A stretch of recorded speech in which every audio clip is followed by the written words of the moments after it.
Brandon Lewis, filling in for the great Michael Yaffee. We've got a great show for you today, and I hope I can pack it all in. My name is Brandon Lewis. I am the founder of the Tennessee Conservative News, and today what I'd like to do is walk you through the truth about illegal immigration in Tennessee. We're going to look at a little bit of the history of what's happened in our state regarding this issue and also upcoming legislation that could impact illegal immigration in our state. So, as all of you know from watching the developments on the national level, that illegal immigration was the number 2 issue. And I would almost say that it's the number 1 issue in Tennessee among GOP primary voters. I have polled them. I have seen internal data for local races. And one of the primary reasons I would say that illegal immigration is the number 1 issue for folks at the state level is because a lot of time we think about economics being a federal issue. But when you think about illegal immigration in your schools, in your towns, in your workforce, and things of that nature, it becomes very personal. It then becomes a state and local issue. And for the most part, the GOP leadership in Tennessee for the last 4 years has turned a blind eye to all of this. Not only have they been inactive in addressing it, they have been proactive in killing reform bills. And so I'm going to walk through some of the things that have happened. And if you want to weigh in on this issue, 267-102.3. So the first is, back in 2022, we had this great bill that was introduced, and it would allow local law enforcement to enforce the immigration law. It was brought by Dennis Powers and Frank Nicely. And essentially, you could arrest anyone who was transporting, harboring, or facilitating the transport of illegal aliens into Tennessee. You may recall our story that broke here in Chattanooga, Tennessee, about the covert illegal immigration center that Bill Lee placed here where kids were molested and lost.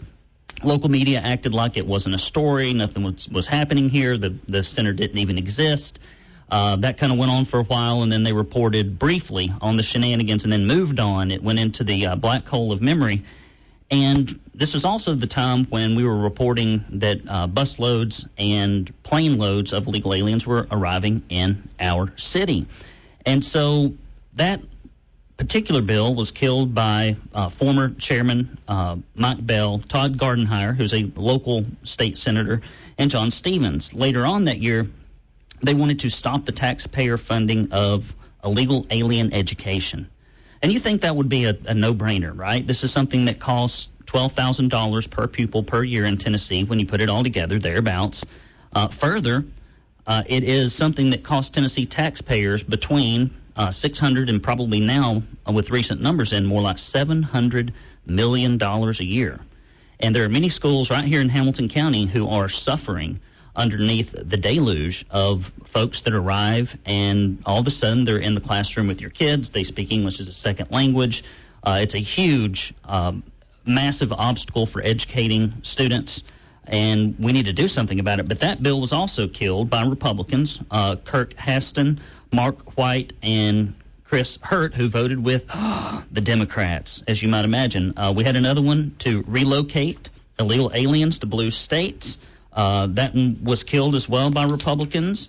We had an E-Verify bill that was brought, and that would essentially say that if you were going to work in Tennessee, you had to go through E-Verify. That was killed by Republicans.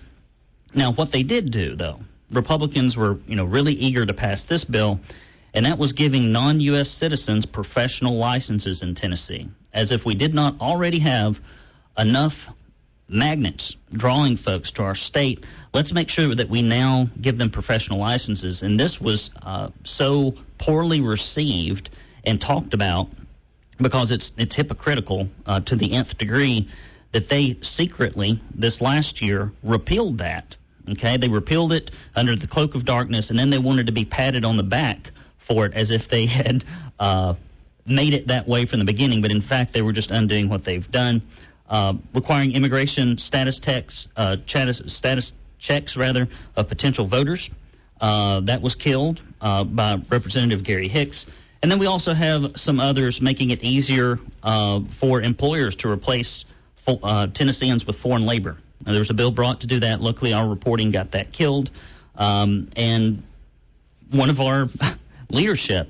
House Republican leader William Lamberth wanted non-citizens to become police officers and brought a bill. Luckily, when we reported on it, he withdrew it. But could you imagine, right? We need to bring folks in from other countries that aren't U.S. citizens to police our own citizens. I don't buy it. And we were going to require that the Tennessee law enforcement report illegal aliens to the feds, and that was killed. And Todd Gardenhire also voted against that bill.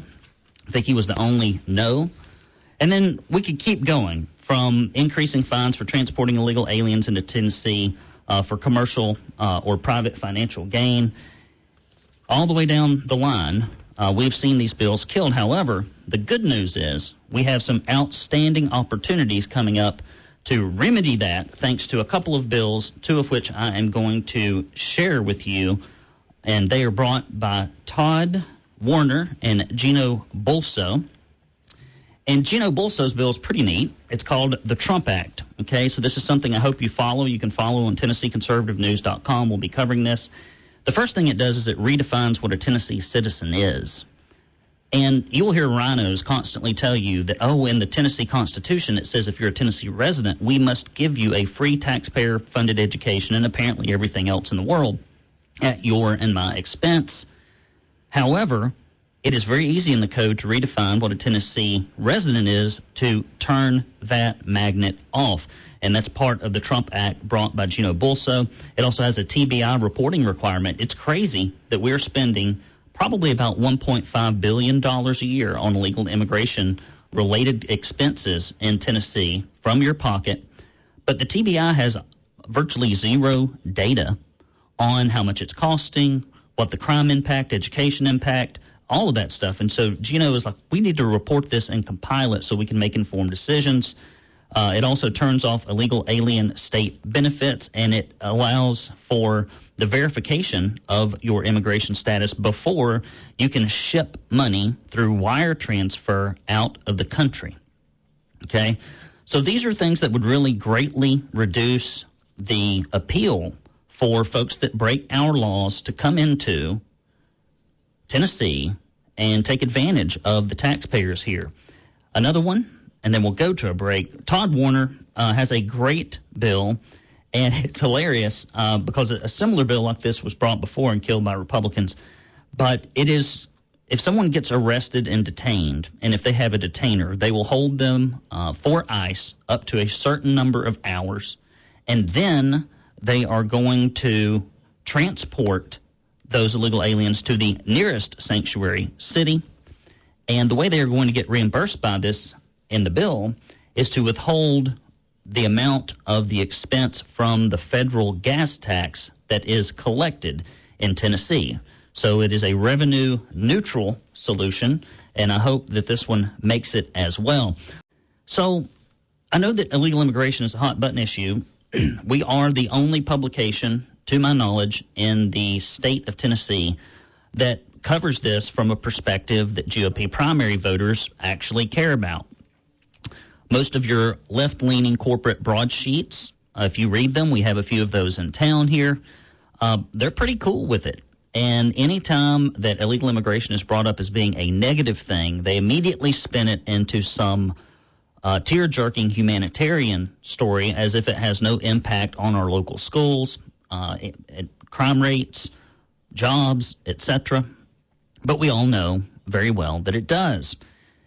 And so the question you have to ask, since we have a GOP supermajority in Tennessee, is why is that the case? So I started the publication, the Tennessee Conservative News, in 2020 because I led a protest on the Market Street Bridge, and I felt like we were being lied to about the masks, lied to about vaccine stopping transmission. I felt like we were being lied to about social distancing, pulling kids out of school even though they weren't really susceptible to the disease. And I said so. And I said so on the Market Street Bridge with about 300 or 400 other people. And, of course, the mainstream media in Tennessee derided us as being crazy hayseeds. We wanted to kill Grandma. Fast forward, now we know that everything that was said by us and other folks was true, but our leadership in Tennessee simply wouldn't listen. And I do think that we have very short memories. about these things. And when most of the people that shut down our businesses, took the kids out of school, shamed us, forced us to change our way of life, are still in office today. And so the only way that I could get the truth out was to start my own news publication. It is not something I wanted to do. I'm not a journalist. I've never ran a newspaper, but I have been politically involved. And I worked for Senator Corker, Congressman Desjardins, have ran or been intimately involved in 13 races at the state, local, or federal level. All of those have been successful. I'm sure my loss is coming soon. But one thing that immediately started cropping up in the middle of COVID was all the illegal immigration stuff that was going on in Tennessee. And so you have to wonder, right? Like, why the GOP seems to be out of alignment with the typical primary voter in Tennessee on this issue. Why has there been no action in the last 4 years? And in fact, why have they tried to kill every piece of legislation that has been brought that would correct the issue? So there's a few things. The first thing is PAC money. PAC money is a big deal. We did a report called Follow the Money. It's the Follow the Money report. And what we discovered is 90% plus of GOP leadership money came from outside their district and from special interests. 90+%. It essentially means when you go up to Nashville, you can get on PAC welfare, Political Action Committee welfare, and you no longer have to really pay any attention to your constituents at all. And it allows you to fund your campaign exclusively from special interest, and most people do. Fundraising is hard. I wrote a book called How to Raise Money for Political Office, and that's what I primarily did for campaigns, although I have managed several. And the money has a huge impact. It essentially takes whatever conservative fiber is in an elected representative, and it seems to slowly squeeze it out of them. Another thing that we've got going on up in the Capitol that makes it difficult for legislators to actually do the will of the people on this issue are the lobbyists. We've got tons of corruption in lobbying in Tennessee. In fact, one of the biggest that we have is Bo Watson's wife, who's probably some of your state senator, lobbies and has lobbied for the Tennessee Titans. We have heard that maybe she's going to Erlanger, and he sits on the Finance Committee. And 8 out of 9 representatives that we talked to in a recent article say that's a huge conflict of interest because the money goes from the corporations into Mrs. Watson's hands and into Bo Watson's family budget. And that's a problem. 95 to 98% of Tennesseans, when polled, believe it's a conflict of interest. There has been legislation brought before to stop this practice in Tennessee, but it has been scuttled. And then the two other things that really kind of put a damper on doing anything about illegal immigration in the state are the corporations see two things when they look at illegal immigration. Number one, they see cheap labor. We all know that, right? That's obvious. But you got to think, if you're Verizon, if you are some large corporation, you also look at the illegal alien population as client base for everything that they could possibly need. And so they continually and constantly push on our elected representatives to leave the status quo in place for cheap labor and higher amounts of revenue, more bodies to sell more goods and services to here in the volunteer state. Now, the last reason that we can't seem to get anything done on legal immigration at the state level is one that you may not expect, and that is government lobbyists. What is a government lobbyist? A government lobbyist is someone who gets paid by your tax dollars to show up and lobby against things that are in your interest. And those are people from the Department of Education. It could be the Sheriff's Association. It could be any number. The TBI. You pay these people to go and try to negatively influence your state and local elected officials against your will. And so why would government lobbyists be up there? Well, if you're in the corrections world, more people incarcerated is larger budgets. If you're in the education world and you've got a school, like, for example, like Howard High School, and we're going to talk a little bit about Howard and some other schools later on in the program, what you'll discover is that represents $12,000 in funding per student. They don't want to see all that funding just disappear. How are we going to hire this, increasingly bloated amount of administrators we have in government education in Tennessee? Right now, I think only 52 or 53% of your tax dollars actually make it into the classroom. And so the pull is very strong, and it is in the direction of more illegal immigration and less action on this issue. We're glad that you are here. We are finishing up the topic of illegal immigration, and we had Debbie call in. Welcome to 102.3. Glad you're here. What's on your mind? Hi, Brandon. This is. I'm certainly glad I got to talk to you. I have been trying to explain to people, and I'm 73 years old, so I've been around, that it doesn't matter whether we love these people that come over here or whether we care for them. Our country, Tennessee, Georgia, Alabama, none of them can afford it. None of them can afford to start all over and let our kids go to waste while we try to teach them English, feed them, give them phones, give them, all this stuff. We can't do it.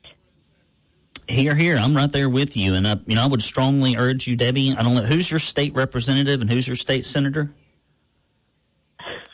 Right this minute, I just got back from the doctor and I can't think of nothing. But I'm 100% Republican, and some of the Republicans I don't like because if they're not Republican, they're and they're not voting for the best for our country and for Tennessee. And I did not know that the guy that you just mentioned a while ago, that he they kept bragging on him and talking about him being this and this and this, and then you were saying that he was against our schools. Well, it's when you look at the campaign literature that comes in your mailbox and on your social media feed, Debbie, and then if you go to a live event and you hear a politician talk, it is very rare. There's about 25% of them on the Republican side in Tennessee that they will just shoot you straight. And the rest are either telling a little bit of the truth, but a lot of falsehoods or some kind of blend in between. So what I'd recommend, Debbie, is if you'll get on your computer and just search Find My Tennessee Legislator. Find My Tennessee Legislator, and you pop in your address there. It'll tell you who your representative is, and you can ask them, hey, what are you going to do to stop illegal immigration in the upcoming session, and see what they send back to you. I'd place a phone call. It's very easy to do. And believe it or not, grassroots advocacy does have an effect. Right. And I do. I go on there and I look at things. Some of that stuff is just getting information. They're not actually going to change their mind for you, or it's not going to make any difference. But I despise a person that switches over, or acts like they're one and they're the other, because we got so many bad Democrats, the social Democrats, socialist, communist Democrats. They could care less about the country. They don't care about nothing about the people. And it's awful. It's just so bad. And our schools have got enough problems the way it is without having to try to teach all these people that can't speak English. Well, I completely... It's like you had two kids. Well, I completely agree. Two children.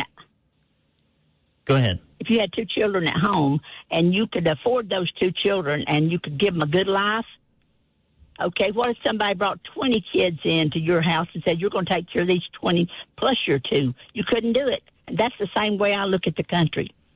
We can't do it. Well, Debbie, I completely agree with you there. It's funny. So often when folks talk about issues related to this, they act as if government is some kind of abstract thing that we could not tell if we took that exact same situation into our own home, our extended family, our neighborhood. We would immediately say, well, that would be a huge problem. But for some reason, when the government dispenses it, we think it's going to be a smaller problem or not a problem at all, when in fact it becomes a bigger problem, a more expensive problem. It is just masked and covered up. Debbie, we appreciate you calling in. We've even got the haters texting in, and I don't mind giving them a platform. And so on the text monster, because I get it all the time. I get it from the left, running our state's largest and only conservative news alternative, but I get it from the Rhino. I wouldn't even call them right. The Rhino left of center. And here's one. Do you not run Painter Ready and use illegal immigrants to do your painting jobs? This is a question for Brandon. And the answer is, number one, I don't own it. I haven't owned it for a decade. If you want to know, call the current owners. The second thing is we always had folks have to give a Social Security number to get paychecks. And if they couldn't be verified, like we couldn't pay them through payroll. Now, could somebody give us false information? I suppose. But just as it is not your responsibility if you go out to eat at a restaurant to go check the immigration status of everybody in the kitchen, it is not often practical for business owners to do more than what tools are put at their disposal. But the E-Verify system is very easy. You know, you'll hear a lot of folks say that, oh, gosh, it's just so burdensome. We don't need small business owners to have any more paperwork or things to do. And I agree. It's hard to stay on top of everything. I've got 4 different LLCs that I work out of, and I get lost in the paperwork. I let the accountants handle that. But it's difficult. And so the answer is no, and buzz somebody else, if you will.